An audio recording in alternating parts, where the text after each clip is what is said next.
国道8号伫当初规划时阵，因为地方要求部分路面下降，甲北面道路交汇，设置交通号志，成为全台罕见要停挡红车顶的快速道路。随着人口分区发展，加上沿线未少工业区，车流量济，定定会塞车。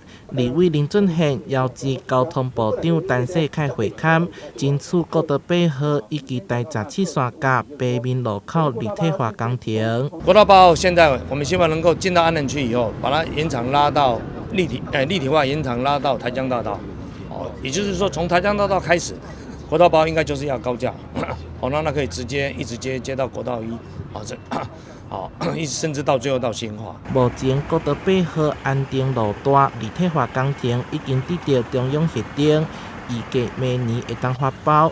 后续安南段的部分嘛要延伸到台港大道，根据市府可行性评估，第17架线到安定路立体化，会当消除沿线到位北面路口交汇，减少停等红车顶的时间甲塞车。计划分2个阶段，总经费大约76亿，需要中央政府的支持。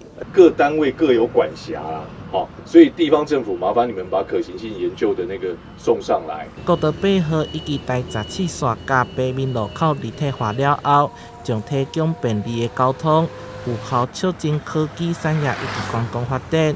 交通部原则上会支持。台南市民所在采访报道。